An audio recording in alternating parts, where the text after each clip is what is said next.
Hi అండి. అక్రమ సంబంధం పార్ట్ 2. ఇక కథలోకి వెళితే సీత వెళ్ళిపోయిన ఆ క్షణం నుండి రామ్ జీవితం ఒక నిశ్శబ్ద నరకంలా మారిపోయింది. ఇల్లంతా శూన్యం. ఎటు చూసినా సీత జ్ఞాపకాలు, పిల్లల అల్లరి తాలూకు ఆనవాళ్లు అతన్ని వెక్కిరిస్తున్నాయి. వంటగదిలో సగం కోసిన కూరగాయలు, డైనింగ్ టేబుల్ మీద సర్దిన ప్లేట్లు చూస్తుంటే రామ్ గుండెల్లో ఎవరో సుత్తి తీసుకొని కొడుతున్నట్టుగా అనిపించింది. ఒకప్పుడు ఈ ఇల్లు ఒక దేవాలయంలా ఉండేది. సీత తన సేవలతో ఈ ఇంటికి ఒక వెలుగుని ఇచ్చేది. కానీ ఇప్పుడు ఆ వెలుగు ఆరిపోయింది. రామ్ సోఫాలో కూలబడి తల పట్టుకున్నాడు. తను చేసిన తప్పుకు ఎంత పెద్ద మూల్యం చెల్లించుకుంటున్నాడో ఇప్పుడు అర్థమవుతుంది. కేవలం ఒక శారీరక ఆకర్షణ కోసం, ఆఫీస్లో మాయా అనే అమ్మాయి ఇచ్చిన క్షణికానందం కోసం తన సర్వస్వాన్ని కోల్పోయాడు. అర్ధరాత్రి అవుతున్నా రామ్కి నిద్ర పట్టడం లేదు. పక్కనే ఖాళీగా ఉన్న బెడ్ వైపు చూస్తుంటే అతనికి తను చేసిన ద్రోహం స్పష్టంగా కనిపిస్తుంది. సరిగ్గా అదే సమయంలో అతని ఫోన్ మళ్ళీ మోగింది. అది మాయా.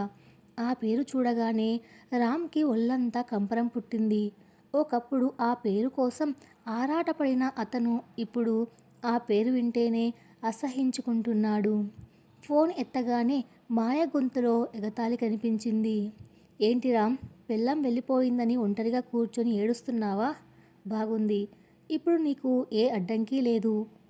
రేపు ఉదయమే లాయర్ను కలిసి విడాకుల నోటీస్ పంపించు. లేదంటే నేను చెప్పింది గుర్తుంది కదా, నీ రేప్ కేస్ ఫైల్ రెడీగా ఉంది అంటూ నవ్వింది. ఆమె నవ్వులో ఒక రాక్షసత్యం ఉంది. రామ్ ఏమీ మాట్లాడలేక ఫోన్ పక్కన పడేశాడు. ఒక అక్రమ సంబంధం ఇంత దారుణంగా ప్రాణాలు తీస్తుందని అతను ఊహించలేదు. మరుసటి రోజు రామ్ ఆఫీస్కి వెళ్ళలేదు. నేరుగా సీత ఉన్న వాళ్ళ పుట్టింటికి వెళ్ళాడు. కానీ అక్కడ అతనికి ఘోరమైన అవమానం ఎదురయ్యింది. సీత తండ్రి అతన్ని లోపలికి కూడా రానివ్వలేదు. నీలాంటి నమ్మక ద్రోహికి నా కూతుర్ని ఇచ్చి పెళ్లి చేసినందుకు సిగ్గుపడుతున్నాను. నా కూతురు నీతో రాదు. తనని నువ్వు ఇక ఎప్పటికీ చూడలేవు. వెళ్ళిపో ఇక్కడి నుండి అని గట్టిగా అరిచారు. రామ్ వీధిలోనే మోకాళ్ళ మీద కూర్చొని ఏడ్చాడు. సీత, ఒక్కసారి బయటికి రా, నన్ను క్షమించు అని అరిచాడు. కానీ సీత బయటికి రాలేదు. ఆమె గది కిటికీలో నుంచి రామ్ని చూస్తూ లోపల కుమిలిపోతోంది. ఆమెకి రామ్ మీద ప్రేమ ఉంది. కానీ అతను చేసిన ద్రోహం ఆ ప్రేమను చంపేసింది. ఒక ఆడది తన భర్త పట్ల ఎంతటి త్యాగానికైనా సిద్ధపడుతుంది. కానీ తన స్థానాన్ని ఇంకొకరికి ఇస్తే మాత్రం భరించలేదు. రామ్ ఓడిపోయిన వాడిలా తిరిగి తన ఇంటికి వచ్చాడు. ఇప్పుడు అతని ముందున్న ఏకైక మార్గం మాయను ఎదుర్కోవడం. ఆమె దగ్గర ఉన్న తన ఫోటోలు, వీడియోలు ఎలాగైనా దొంగిలించాలి, లేదా ఆమెను చట్టపరంగా ఇరికించాలి. కానీ మాయ చాలా తెలివైనది. ఆమె ఒక అడుగు ముందే ఉంది. మరుసటి రోజు రామ్ ఆఫీస్కి వెళ్ళేసరికి అతని క్యాబిన్లో ఒక పోలీస్ అధికారి కూర్చొని ఉన్నాడు. మాయ తనపై వేధింపుల ఫిర్యాదు చేసిందని తెలిసి రామ్ కాళ్ళ కింద భూమి కంపించింది. ఆఫీసులో అందరూ అసహ్యంగా చూస్తున్నారు. సీనియర్ మేనేజర్ అతన్ని పిలిచి, రామ్, నీ వ్యక్తిగత జీవితం ఏదైనా మాకు అనవసరం. కానీ ఒక మహిళా ఉద్యోగిని ఇలా వేధించడం కంపెనీ రూల్స్కి విరుద్ధం. నువ్వు రిజైన్ చేయక తప్పదు అని చెప్పాడు. గంటల వ్యవధిలో రామ్ తన ఉద్యోగాన్ని, గౌరవాన్ని కూడా కోల్పోయాడు. దారి తెలియని స్థితిలో రామ్ తన పాత స్నేహితుడు లాయర్ అయిన కిరణ్ను కలిశాడు. కిరణ్కు జరిగిందంతా వివరించాడు. కిరణ్, నేను తప్పు చేశాను. కానీ ఈ మాయ నన్ను నాశనం చేస్తుంది. నన్ను కాపాడు అని బతిమలాడాడు. కిరణ్ అంతా విన్నాక, రామ్, ఇది ఒక క్లాసిక్ హనీ ట్రాప్ కేస్. ఆమె నిన్ను కేవలం డబ్బు కోసం లేదా నీ పొజిషన్ కోసం వాడుకుంది. ఇప్పుడు నిన్ను బ్లాక్మెయిల్ చేస్తోంది. మనం ఆమెకు ఎదురుదాడి చెయ్యాలి. ఆమె గతం గురించి ఆరా తీయాలి అని చెప్పాడు. కిరణ్ సలహాతో రామ్ ఒక ప్రైవేట్ డిటెక్టివ్ను నియమించుకున్నాడు. కొన్ని రోజుల పరిశోధన తర్వాత షాకింగ్ నిజాలు బయటపడ్డాయి. మాయ గతంలో కూడా ఇలాగే ఇద్దరు వివాహిత పురుషులను బ్లాక్మెయిల్ చేసి ₹1,00,000 వసూలు చేసిందని తెలిసింది. అది ఆమె వృత్తి. ఈ ఆధారాలు దొరకగానే రామ్లో కొత్త ధైర్యం వచ్చింది. మాయను ఒక చోట కలవమని చెప్పాడు. మాయ ఎప్పటిలాగానే గర్వంగా వచ్చింది. ఏంటి రామ్, విడాకుల పేపర్లు తెచ్చావా అని అడిగింది. రామ్ నవ్వుతూ తన దగ్గర ఉన్న మాయ పాత నేరాల ఫైల్ను ఆమె ముందు పెట్టాడు. ఇదిగో మాయ, నీ అసలు రంగు. నువ్వు గతంలో చేసిన మోసాలన్నీ ఇందులో ఉన్నాయి. ఇప్పుడు చెప్పు, నేను పోలీసులకు వెళ్ళమంటావా, లేక నువ్వు నా మీద పెట్టిన కేసు వెనక్కి తీసుకొని నా దారి నుండి తప్పుకుంటావా అని గంభీరంగా అడిగాడు. మాయ ముఖం పాలిపోయింది. తన ఆట కట్టయిందని ఆమెకు అర్థమైంది. ఆమె ఏమీ మాట్లాడకుండా అక్కడి నుండి వెళ్ళిపోయింది. ఆమెపై ఉన్న భయం నుండి రామ్ విముక్తుడయ్యాడు. కానీ అసలైన యుద్ధం ఇప్పుడే మొదలయ్యింది. మాయను వదిలించుకోవడం సులభమే, కానీ సీత నమ్మకాన్ని తిరిగి సంపాదించడం అసాధ్యంలా కనిపిస్తోంది. రామ్ ఆ రోజే సీతకు ఒక సుదీర్ఘమైన ఉత్తరం రాశాడు. అందులో తన తప్పులను ఒప్పుకుంటూ మాయ ఎలా తనని మోసం చేసిందో, ఇప్పుడు ఆమె నుండి ఎలా బయటపడ్డాడో వివరించాడు. సీత, నాకు శిక్ష విధించు, కానీ నన్ను నీకు దూరం చెయ్యకు. నీవు లేని ఈ జీవితం నాకు వద్దు. నేను మారిపోయాను. నా తప్పు నాకు తెలిసింది అని రాశాడు. ఆ ఉత్తరం చదివిన సీత మనసు కాస్త కరిగింది. కానీ వెంటనే ఆమెకు రామ్ మాయతో ఉన్న ఆ ఫోటో గుర్తొచ్చి మళ్ళీ మనసు కఠినంగా మారింది. రామ్ తన ప్రయత్నం ఆపలేదు. ప్రతిరోజు సీత ఇంటి దగ్గరికి వెళ్ళి గంటల తరబడి నిలబడేవాడు. వర్షం వచ్చినా ఎండ కాసినా అతను కదిలేవాడు కాదు. సీత పిల్లలు కిటికీలో నుండి తండ్రిని చూసి నాన్న నాన్న అని పిలుస్తుంటే సీత గుండె తల్లడిల్లిపోయేది. తన భర్త మారిపోయాడని ఆమెకు అర్థమవుతుంది. కానీ సమాజం ముందు తను పడ్డ అవమానం, తను అనుభవించిన నరకం ఆమెను వెనక్కి లాగుతున్నాయి. ఒకరోజు రామ్ సీత ఇంటి ముందు కళ్ళు తిరిగి పడిపోయాడు. అది చూసిన సీత ఇక ఆపుకోలేకపోయింది. పరిగెత్తుకుంటూ వెళ్ళి రామ్ తల తన ఒడిలో పెట్టుకుంది. ఎందుకండి ఈ పిచ్చి పనులు? నన్ను ఇంతలా హింసించడం మీకు ఇష్టమా అని ఏడుస్తూ అడిగింది. రామ్ నెమ్మదిగా కళ్ళు తెరిచి సీతను చూశాడు. నీ క్షమాపణ లేనిదే నేను బతకలేను సీత, చచ్చిపోవడానికైనా సిద్ధమే అన్నాడు. ఆ మాటల్లో ఉన్న నిజాయితీ సీతను కదిలించింది. ఆమె అతన్ని ఇంట్లోకి తీసుకెళ్లి సపర్యాలు చేసింది.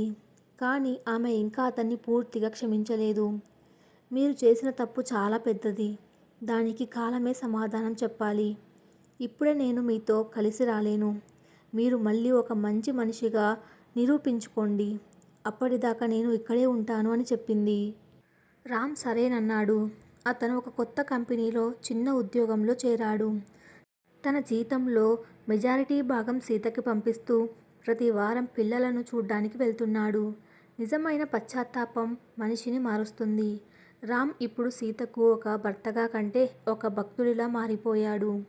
మాయ లాంటి వాళ్ళు ఇచ్చే ఆకర్షణ కంటే సీత ఇచ్చే స్వచ్ఛమైన అనురాగమే గొప్పదని అతనికి ఆలస్యంగా తెలిసింది. తన అక్రమ సంబంధం అనే చీకటి అధ్యాయాన్ని మూసివేసి ఒక కొత్త జీవితాన్ని నిర్మించుకోవడానికి రామ్ నిరంతరం శ్రమిస్తున్నాడు. సీత కూడా నెమ్మదిగా అతని వైపు అడుగులు వేస్తోంది. మాయ అనే చీకటి అధ్యాయం ముగిసిన తర్వాత రామ్ జీవితం ఒక ఖాళీ కాగితంలా మారిపోయింది. ఒకప్పుడు ఎంతో హుందాగా దర్పంగా బతికిన రామ్ ఇప్పుడు ఒక చిన్న అద్దె గదిలో ఒంటరిగా కాలం వెళ్లదీస్తున్నాడు. చేసిన తప్పుకు ప్రాయశ్చిత్తం చేసుకోవడం అంటే మాటలు కాదు. అది అడుగడుగున కన్నీళ్లు మింగే ఒక నరకప్రాయమైన ప్రయాణం అని అతనికి ప్రతిరోజు అర్థమవుతోంది. ప్రాయశ్చిత్తం మార్గంలో రామ్ ఉదయం 5 గంటలకే నిద్రలేచాడు.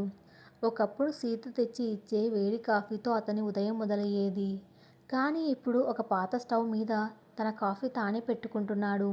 గదిని తుడుచుకోవడం, తన బట్టలు తానే ఉతుక్కోవడం, ఇవన్నీ చేస్తున్నప్పుడు సీత పడిన కష్టం, ఆమె చూపించిన ప్రేమ అడుగడుగునా అతన్ని వెంటాడుతున్నాయి. సీత, నా కోసం నువ్వు ఎంత చేశావు. ఇల్లాలిగా ఇంటిని స్వర్గంలా మార్చావు. కానీ నేను మాత్రం ఆ మాయ ఇచ్చిన క్షణికమైన మత్తులో పడి ఒక భ్రమను నిజమనుకొని నిన్ను ఎంత క్షోభ పెట్టాను అని తనలో తానే కుమిలిపోతూ కన్నీళ్లు పెట్టుకున్నాడు. రామ్ ఇప్పుడు ఒక చిన్న కంపెనీలో డేటా అనలిస్ట్గా పనిచేస్తున్నాడు. ఒకప్పుడు ఏసీ క్యాబిన్, టీమ్ లీడర్ హోదా ఉండేవి. ఇప్పుడు ఒక మూల డెస్క్ దగ్గర కూర్చొని గంటల తరబడి పనిచేయాలి. కానీ రామ్‌కి ఇప్పుడు ఎలాంటి అహంకారం లేదు. తన జీతంలో అతనుకు అవసరమైన 5,000 మాత్రమే ఉంచుకొని మిగతా డబ్బంతా సీత అకౌంట్‌కి పంపిస్తున్నాడు. ఆఫీస్‌లో వేరే ఆడవాళ్ళు ఎవరైనా మాట్లాడించినా కనీసం తలెత్తి వాళ్ళ మొహం కూడా చూడడం లేదు రామ్. అక్రమ సంబంధం అనే ఆకర్షణ తన జీవితాన్ని ఎంతటి అగాధంలోకి నెట్టేసిందో తెలిసాక మాయ లాంటి వేరే ఏ పరిచయాలకు అతను చోటు ఇవ్వకూడదని గట్టిగా నిర్ణయించుకున్నాడు. ఆదివారం కోసం నిరీక్షణ. రామ్ జీవితంలో ఇప్పుడు ఒకే ఒక సంతోషం ఆదివారం. ఆ రోజు సీత వాళ్ళ పుట్టింటికి వెళ్ళి తన పిల్లలను చూసుకునే అవకాశం సీత అతనికి ఇచ్చింది. ఆ వారం ఆదివారం రానే వచ్చింది. పిల్లల కోసం పండ్లు, వాళ్ళకి ఇష్టమైన కొన్ని బొమ్మలు కొనుక్కొని ఆటోలో సీత ఇంటికి బయలుదేరాడు. ఇంటి ముందు ఆటో దిగగానే రామ్ గుండె వేగంగా కొట్టుకోవడం మొదలయింది. గేట్ తీసుకుని లోపలికి అడుగు పెట్టగానే సీత తండ్రి వరండాలో పేపర్ చదువుతూ కనిపించారు. రామ్ని చూడగానే ఆయన మొహం విసుగ్గా మారిపోయింది. వచ్చావా? నీకు ఎంత సిగ్గు లేకపోయినా ప్రతి వారం ఇలా మొహం వేసుకొని ఎలా వస్తున్నావయ్యా? నీ ముఖం చూస్తేనే నా కూతురు పడ్డ బాధ గుర్తొచ్చి నాకు రక్తం మరిగిపోతుంది అని కఠినంగా అన్నారు. రామ్ తలదించుకున్నాడు. మామయ్య, నాది తప్పే. నన్ను చెప్పుతో కొట్టండి. కానీ పిల్లలను చూసుకునే అవకాశం మాత్రం దూరం చేయకండి. నా తప్పును దిద్దుకోవడానికి నాకు ఒక అవకాశం ఇవ్వండి అని చేతులు కట్టుకొని నిలబడ్డాడు. అతని కళ్ళల్లో నిజమైన పశ్చాత్తాపం ఉంది. ఆ మాటలు లోపల నుండి వింటున్న సీత మనసులో ఏదో తెలియని బాధ మొదలైంది. అప్పుడే పిల్లలు లోపల నుండి నాన్న అంటూ పరిగెత్తుకుంటూ వచ్చారు. రామ్ కళ్ళల్లో నీళ్లు తిరిగాయి. కింద కూర్చుని ఇద్దరిని గట్టిగా గుండెలకి హత్తుకున్నాడు. ఎలా ఉన్నారా నాన్న? అమ్మని విసిగించట్లేదు కదా అని వాళ్ళ నుదుటి మీద ముద్దులు పెట్టాడు. వాళ్ళతో ఆడుకుంటున్నంతసేపు రామ్ ప్రపంచమంతా మర్చిపోయాడు. సీత అంతరంగంలో సంఘర్షణ. గది కిటికీలో నుండి సీత ఇదంతా గమనిస్తూనే ఉంది. ఒకప్పుడు ఖరీదైన బ్రాండెడ్ షర్ట్స్, పర్ఫ్యూమ్స్ వాడే రామ్ ఇప్పుడు ఒకే షర్ట్ను ఉతికి ఉతికి వేసుకుంటున్నాడు. మొహంలో మునుపటి కళ లేదు. కళ్ళు లోతుకుపోయి, గడ్డం పెరిగిపోయి చాలా నీరసంగా కనిపిస్తున్నాడు. ఆ దృశ్యం చూసి సీత కళ్ళల్లో కన్నీళ్లు సుడులు తిరిగాయి. ఎంత పని చేశారండి? కేవలం ఆ మాయ కోసం నా దేవుడు లాంటి మీరు ఇలా రోడ్డున పడ్డారా అని మనసులోనే అనుకుంది. గతం తాలూకు చేదు జ్ఞాపకాలు, మాయతో రామ్ ఉన్న ఆ అసహ్యమైన ఫోటో మళ్ళీ ఆమె కళ్ళ ముందు మెదిలింది. వెంటనే తన మనసును కఠినంగా చేసుకుంది. భర్త మీద ప్రేమ ఉన్నా జరిగిన ద్రోహాన్ని ఒక ఆడది అంత సులభంగా మర్చిపోలేదు. పిల్లలతో ఆడుకొని వెళ్ళేటప్పుడు రామ్ నెమ్మదిగా ఇంటి గుమ్మం దగ్గరికి వచ్చాడు. లోపల ఉన్న సీత వైపు చూశాడు. ఇద్దరి కళ్ళు కలిశాయి. ఆ చూపుల్లో ఎన్నో మాటలు, ఎన్నో భావోద్వేగాలు ఉన్నాయి. రామ్ కళ్ళతోనే నన్ను క్షమించు అని బతిమలాడుతున్నాడు. సీత ఏమీ మాట్లాడకుండా తల తిప్పుకొని లోపలికి వెళ్ళిపోయింది. రామ్ నిట్టూరుస్తూ నెమ్మదిగా వెనుతిరిగాడు. రాత్రిపూట సీత తల్లి ఆమె దగ్గరికి వచ్చింది. సీత, వాడు చేసింది క్షమించరాని నేరమే. కానీ 6 నెలల నుండి వాడు పడుతున్న బాధ, కారుతున్న కన్నీళ్లు చూస్తుంటే వాడు నిజంగానే మారిపోయాడనిపిస్తుందమ్మా. మనిషి అన్నాక తప్పు చేయడం సహజం. కానీ ఆ తప్పును తెలుసుకొని సరిదిద్దుకోవాలి అనుకునేవాడే మనిషి. వాడు నీకోసం, పిల్లల కోసం పరితపించిపోతున్నాడు. ఇంకా ఎంతకాలం ఇలా శిక్షిస్తావు అని అడిగింది. నాకు తెలియదమ్మా. ఆయన మొహం చూస్తే నాకు ఇంకా ఆ మోసమే గుర్తొస్తుంది. నాకింక కొంత సమయం కావాలి అని కన్నీళ్లు పెట్టుకుంది సీత. రోజులు గడుస్తున్నాయి. ఒకరోజు అర్ధరాత్రి 2 గంటలు. బయట భారీ వర్షం పడుతోంది. ఉరుములు మెరుపులతో వాతావరణం భయంకరంగా ఉంది. అకస్మాత్తుగా చిన్న కొడుకు ఆదిత్య ఏడుపు విని సీత ఉలిక్కిపడి లేచింది. పిల్లాడిని ముట్టుకోగానే ఆమెకు చేతులు కాలిపోయినంత పనయింది. తీవ్రమైన జ్వరం.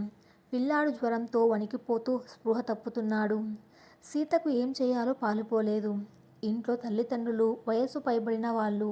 నాన్నగారి బైక్ తీసుకొని వెళ్దామంటే అది స్టార్ట్ అవ్వడం లేదు. వర్షంలో ఆటోలు కూడా దొరికే పరిస్థితి లేదు. పిల్లాడి పరిస్థితి క్షణక్షణానికి దిగజారిపోతోంది. సీతకు విపరీతమైన భయం వేసింది. ఆ క్షణంలో ఆమెకు గుర్తుకు వచ్చిన ఏకైక వ్యక్తి రామ్. గత్యంతరం లేక వణుకుతున్న చేతులతో రామ్కి ఫోన్ చేసింది. మొదటి రింగ్కే రామ్ ఫోన్ ఎత్తాడు. సీత, ఏమైంది? ఈ టైంలో ఫోన్ చేశావు అని కంగారుగా అడిగాడు. అండి, ఆదిత్యకు చాలా జ్వరం వస్తోంది. పిల్లాడు అస్సలు కళ్ళు తెరవడం లేదు. నాకు చాలా భయంగా ఉంది. ఇక్కడ వెళ్ళడానికి ఏ వాహనం లేదు అంటూ బోరున ఏడ్చేసింది సీత. ఏడవకు సీత, నేనున్నాను కదా, నువ్వు కంగారు పడకు. వాడికి తడిగుడ్డతో తుడుస్తూ ఉండు. నేను 10 నిమిషాల్లో అక్కడ ఉంటాను అని ఫోన్ పెట్టేశాడు రామ్. బయట కుంభవృష్టి కురుస్తోంది. రామ్ తన గది నుండి బయటకు వచ్చాడు. రోడ్డు మీద ఒక్క ఆటో కూడా లేదు. ఒక్క 5 నిమిషాలు పరిగెత్తి మెయిన్ రోడ్డుకు చేరుకున్నాడు. అక్కడ వెళ్తున్న ఒక కార్కి అడ్డంగా నిలబడి వాళ్ళను బతిమలాడి సీత ఇంటికి చేరుకున్నాడు. లోపలికి రాగానే రామ్ పూర్తిగా తడిసిపోయి ఉన్నాడు. కానీ అవేవి పట్టించుకోకుండా పరిగెత్తుకుంటూ వెళ్ళి పిల్లాడిని తన చేతుల్లోకి తీసుకున్నాడు. నాన్న ఆదిత్య, కళ్ళు తెరువు నాన్న అంటూ తన జాకెట్లో పిల్లాడిని వెచ్చగా హత్తుకొని సీతను తీసుకొని బయట ఉన్న కారులో ఆస్పత్రికి బయలుదేరాడు. కారులో ఉన్నంతసేపు రామ్ పిల్లాడిని గుండెలకి హత్తుకొని ఉన్నాడు. సీత పక్కనే కూర్చొని ఏడుస్తుంది. రామ్ ఒక చేత్తో సీత భుజాన్ని పట్టుకొని, ఏం కాదు సీత, నేనున్నాను, మన పిల్లాడికి ఏమీ కానివ్వను అని ధైర్యం చెప్పాడు.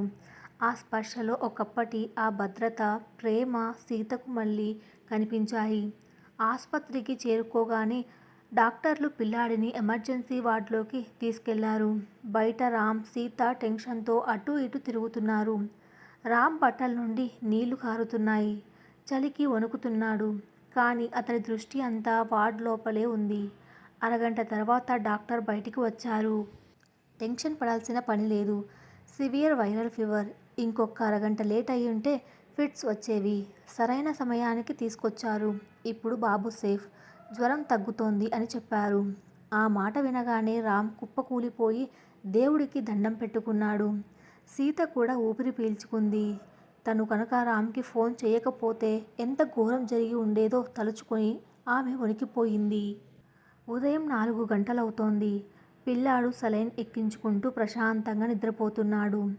రామ్ వార్డ్ బయట ఉన్న కుర్చీలో గోడకు తల ఆంచుకొని కళ్ళు మూసుకొని ఉన్నాడు. అప్పటికే అతను పూర్తిగా అలసిపోయి ఉన్నాడు. నెమ్మదిగా సీత 2 కాఫీ కప్పులతో అక్కడికి వచ్చింది. రామ్ పక్కన కూర్చొని ఒక కప్పును అతని వైపు అందించింది. ఇదిగోండి అని మెల్లగా అంది. రామ్ కళ్ళు తెరిచి ఆశ్చర్యంగా సీత వైపు చూశాడు. 6 నెలల తర్వాత సీత తనతో మొదటిసారి ఏ కోపం లేకుండా ప్రశాంతంగా మాట్లాడుతోంది. కాఫీ కప్ అందుకుంటున్నప్పుడు వాళ్ళిద్దరి వేలు తగిలాయి. ఒకప్పుడు మాయతో క్యాబిన్లో కాఫీ తీసుకుంటున్నప్పుడు తగిలిన స్పర్శ అతన్ని నాశనం వైపు నడిపించింది. కానీ ఇప్పుడు తన భార్యతో తగిలిన ఈ స్పర్శ అతనికి ప్రాణం పోసినట్లు అనిపించింది. థ్యాంక్స్ సీత అన్నాడు రామ్ గద్గద స్వరంతో. నేను మీకు థ్యాంక్స్ చెప్పాలండి. ఈరోజు మీరు సరైన సమయానికి రాకపోతే నా పరిస్థితి ఏంటి? పిల్లాడిని ఆ పరిస్థితుల్లో చూసి నా ప్రాణం పోయినంత పనైంది అంది సీత కన్నీళ్లు తుడుచుకుంటూ. రామ్ ఆమె చేతిని తన చేతుల్లోకి తీసుకున్నాడు. ఈసారి సీత తన చేతిని వెనక్కి లాక్కోలేదు. నేను ప్రాణంతో ఉన్నంత వరకు నీకు, మన పిల్లలకు ఏ ఆపద రానివ్వను సీత. నేను చేసిన ఒకే ఒక తప్పు నా జీవితాన్ని పీకల్లోతు కష్టాల్లో నెట్టేసింది. నిన్ను ఏడిపించిన పాపానికి దేవుడు నాకు సరైన శిక్ష వేశాడు. ఆ మాయ నాకు శారీరక ఆనందాన్ని ఇచ్చి ఉండవచ్చు. కానీ నా ఆత్మను చంపేసింది. నువ్వు లేని ప్రతి క్షణం నేను నరకం అనుభవిస్తున్నాను. దయచేసి నన్ను ఇక దూరంగా ఉంచకు సీత. ఒకే ఒక్క అవకాశం ఇవ్వు. నా ప్రాణం ఇచ్చైనా నిన్ను మళ్ళీ సంతోషంగా చూసుకుంటాను అని సీత చేతులను తన కళ్ళకు అద్దుకొని చిన్న పిల్లాడిలా ఏడ్చాడు రామ్. సీత మనసులో అప్పటి వరకు ఉన్న కఠినమైన పొరలు నెమ్మదిగా కరగడం మొదలయ్యాయి. తన కళ్ళ ముందు ఉన్నది తనను మోసం చేసిన ద్రోహి కాదు, తన తప్పుకు కుమిలిపోతూ తన కుటుంబాన్ని ప్రాణంగా ప్రేమించే ఒక తండ్రి, తన భర్త. పశ్చాత్తాపంతో కాలిపోతున్న అతని మనసుకు ఇప్పుడు తన ప్రేమే మందు అని సీతకు అర్థమైంది. ఆమె తన మరో చేత్తో రామ్ కన్నీళ్లను తుడిచింది. ఏడవకండి. మీరు ఇలా ఏడుస్తుంటే నేను చూడలేకపోతున్నాను. మీరు చేసిన ద్రోహాన్ని నేను ఎప్పటికీ మర్చిపోలేను. కానీ మీరు పడుతున్న ఈ బాధను కూడా నేను చూడలేను. ఆదిత్య కోలుకున్న తర్వాత నేను పిల్లలతో కలిసి మన ఇంటికి వస్తాను అని నెమ్మదిగా చెప్పింది సీత. ఆ మాట వినగానే రామ్కి తన ప్రాణాలు తిరిగి వచ్చినట్లు అనిపించింది. నమ్మలేకుండా సీత వైపు చూశాడు. నిజంగానే సీత, నిజంగానే మళ్ళీ నాతో వస్తావా అని ఆనందంతో అడిగాడు. సీత చిన్నగా తల ఊపింది. రామ్ భుజం మీద తల వాల్చింది. ఆసుపత్రి కారిడార్లో ఆ ఇద్దరు దంపతుల మధ్య ఎన్నో నెలలుగా ఉన్న మంచు కరిగిపోయింది.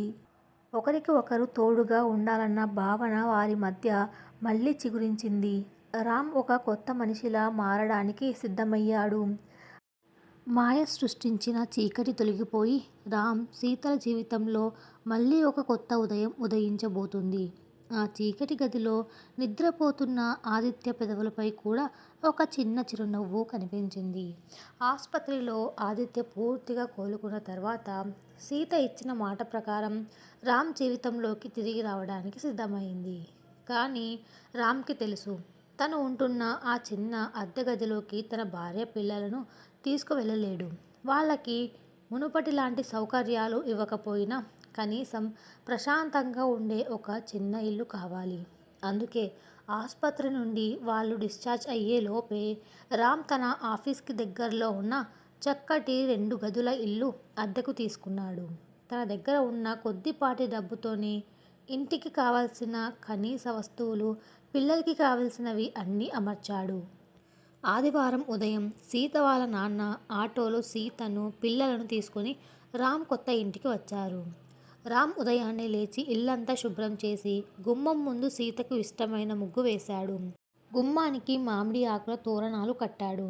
ఇది ఒక కొత్త ప్రారంభం అని అతని మనసు చెబుతోంది. ఆటో దిగగానే సీత తండ్రి రామ్ వైపు చూసి, రామ్, నా కూతురు తన ఇష్టపూర్వకంగా నీ దగ్గరికి వస్తుంది. పిల్లల భవిష్యత్తు కోసం తన కోపాన్ని, బాధను దిగమింగుకొని ఈ నిర్ణయం తీసుకుంది. మళ్ళీ ఏ రోజైనా నా కూతురి కంట్లో నీరు వస్తే ఈసారి నేను ఊరుకోను. అల్లుడివి అన్న మర్యాద కూడా ఇవ్వను అని ఖచ్చితంగా చెప్పారు. రామ్ చేతులు కట్టుకొని తల వంచుకొని ఆ మాటను స్వీకరించాడు. మామయ్య, నా ప్రాణం పోయిన సీత కంట్లో నుంచి ఇంకోసారి కన్నీరు రానివ్వను. ఇది నా మాట, నన్ను నమ్మండి అని ఎంతో నమ్మకంగా చెప్పాడు. ఆయన సీత తల నిమిరి పిల్లలకు ముద్దులు పెట్టి అక్కడి నుండి వెళ్ళిపోయారు. సీత లోపలికి అడుగుపెట్టింది. ఇల్లు చిన్నదే అయినా ప్రతి వస్తువు సీతకు ఇష్టమైన విధంగా అమర్చి ఉంది. గోడకు వాళ్ళ పెళ్లి ఫోటో, పిల్లల ఫోటోలు అందంగా ఫ్రేమ్ కట్టించి ఉన్నాయి. కిటికీలకు సీతకు ఇష్టమైన లేత నీలం రంగు కర్టన్లు ఉన్నాయి. వంటగదిలో అన్నీ సక్రమంగా సర్ది ఉన్నాయి. ఇవన్నీ చూస్తుంటే రామ్ తన కోసం పడిన తపన సీతకు అర్థమైంది.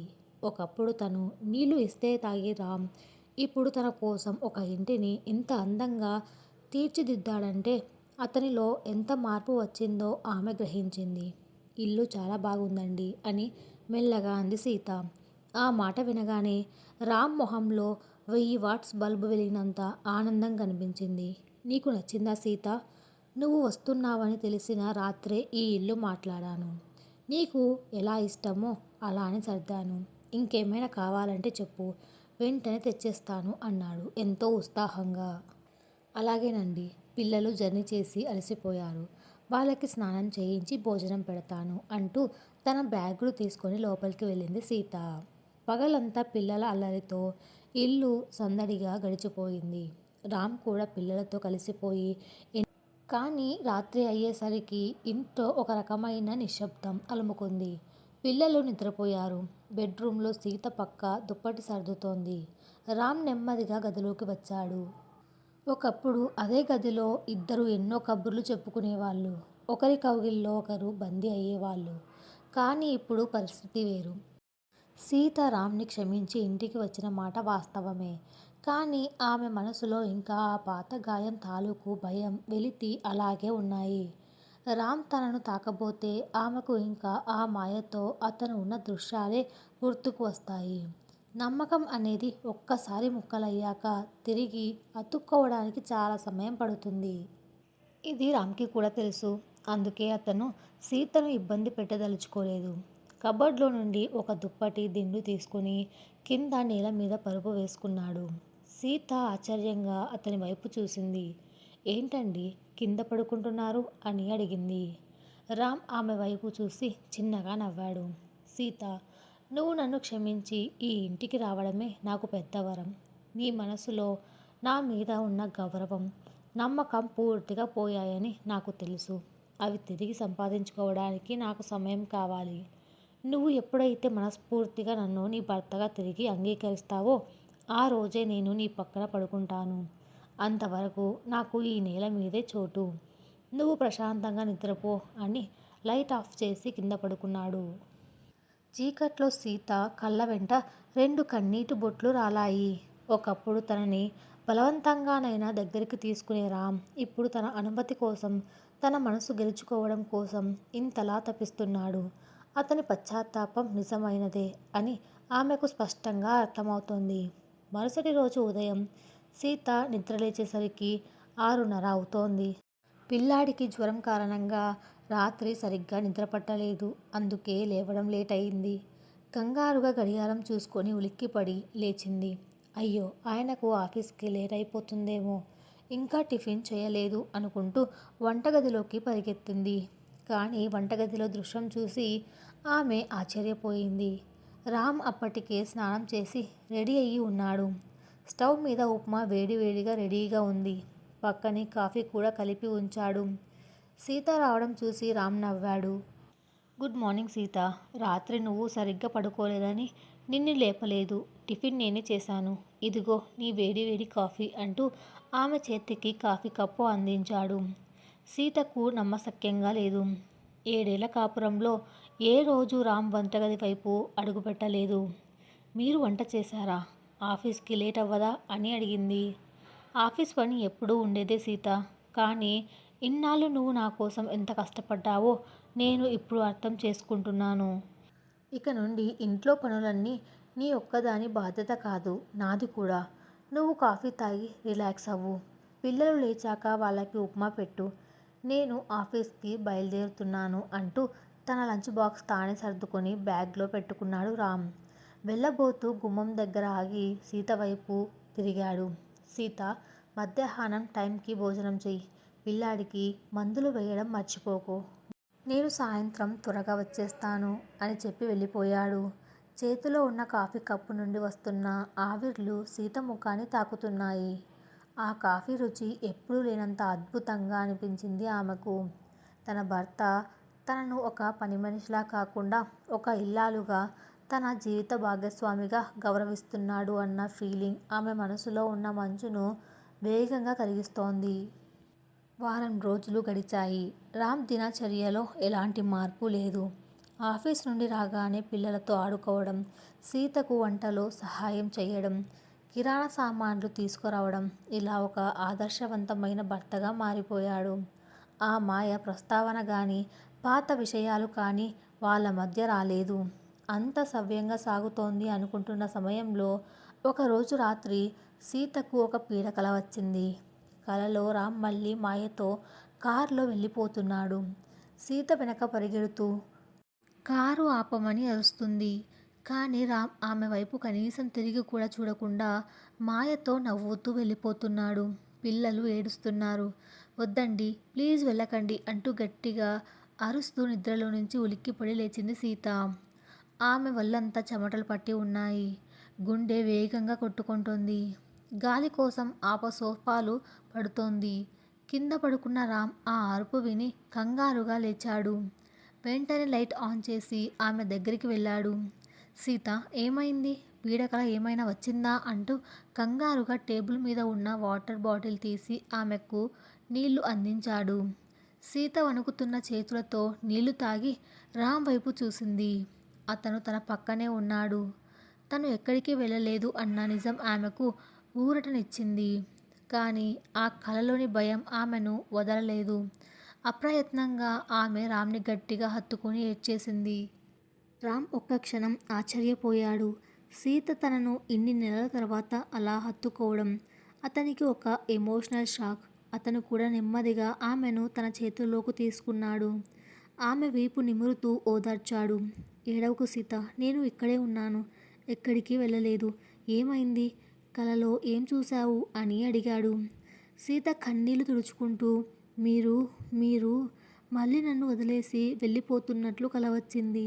నాకెందుకో ఇంకా భయంగానే ఉందండి. ఒకవేళ భవిష్యత్తులో మళ్ళీ ఎవరైనా మీకు ఆకర్షణగా కనిపిస్తే మళ్ళీ మీరు నా చేయి జారిపోతారేమో అని నా మనసు ఎప్పుడూ భయపడుతూనే ఉంది అని తన మనసులోని అభద్రతా భావాన్ని బయటపెట్టింది. ఆ మాటలు రామ్ గుండెను కోసాయి. తాను చేసిన ఒక తప్పు ఆమె మనసులో ఎంత భయాన్ని నింపిందో అతనికి అర్థమైంది. రామ్ ఆమె 2 చేతులను తన చేతుల్లోకి తీసుకున్నాడు. ఆమె కళ్ళలోకి సూటిగా చూస్తూ ఎంతో స్థిరంగా చెప్పాడు. సీత, నా కళ్ళలోకి చూడు. ఒకప్పుడు నేను చేసిన తప్పు నా అజ్ఞానం. నా దగ్గర ఉన్న అద్భుతమైన వజ్రాన్ని వదిలేసి రోడ్డు మీద మెరుస్తున్న గాజు ముక్కను చూసి భ్రమపడ్డాను. కానీ ఆ గాజు ముక్క నా చేతులు కోసిన తర్వాతే నాకు వజ్రం విలువేంటో తెలిసింది. ఒక మనిషి జీవితంలో ఎన్ని ఆకర్షణలు ఎదురైనా అవన్నీ తాత్కాలికమే. శాశ్వతమైనది, ప్రాణం పోయే వరకు తోడుండేది కేవలం భార్య మాత్రమే. ఆ మాయ నా జీవితంలో ఒక చీకటి అధ్యాయం. దాన్ని నేను ఎప్పుడో కాల్చేసి బూడిద చేశాను. ఇప్పుడు నా ప్రపంచం నువ్వు, మన పిల్లలు మాత్రమే. నా ఊపిరి ఉన్నంత వరకు నిన్ను, ఈ కుటుంబాన్ని వదిలి నేను ఎక్కడికి వెళ్ళను. ఇది నీ మీద ఒట్టేసి చెబుతున్న మాట అని ఎంతో భావోద్వేగంగా అన్నాడు. రామ్ మాటల్లో ఉన్న నిజాయితీ, అతని కళ్ళల్లో కనిపిస్తున్న ప్రేమ సీతలోని భయాన్ని పూర్తిగా పారద్రోలాయి. ఇన్నాళ్ళు తన మనసును తొలిచేస్తున్న ఆ బాధ ఆ రాత్రితో ముగిసిపోయింది. తన భర్త పూర్తిగా మారిపోయాడన్న నమ్మకం ఆమెలో దృఢంగా నాటుకుంది. నన్ను క్షమించండి. ఇక నేను ఏ రోజు పాత విషయాలను తలుచుకొని మిమ్మల్ని బాధపెట్టను. మన జీవితం ఈ క్షణం నుండి కొత్తగా మొదలవుతుంది అని నెమ్మదిగా అంది సీత. రామ్ చిరునవ్వు నవ్వి ఆమె నుదుటి మీద ఎంతో ప్రేమగా ముద్దు పెట్టాడు. ఆ ముద్దులో కామం లేదు, కేవలం పవిత్రమైన ప్రేమ, బాధ్యత, జీవితాంతం తోడుంటానన్న భరోసా మాత్రమే ఉన్నాయి. ఆ రాత్రి రామ్ మళ్ళీ నేల మీద పడుకోబోతుంటే సీత అతని చెయ్యి పట్టుకుంది. ఇంకా కిందే పడుకుంటారా? మీకు ఆ శిక్ష చాలు, రండి పైన పడుకుందురు అని సిగ్గుపడుతూ అంది. రామ్ ఆనందానికి అవధులు లేవు. 7 నెలల సుదీర్ఘ నరకం తర్వాత సీత మనస్సును గెలుచుకొని మళ్ళీ భర్తగా తన స్థానాన్ని తిరిగి పొందాడు. ఆ రాత్రి వాళ్ళిద్దరూ ఒకరి చేతులు ఒకరు పట్టుకొని ప్రశాంతంగా నిద్రపోయారు. అక్రమ సంబంధం అనే తుఫాను సృష్టించిన విధ్వంసం పూర్తిగా సద్దుమణిగింది. ఇప్పుడు వారిది కొత్త ప్రపంచం.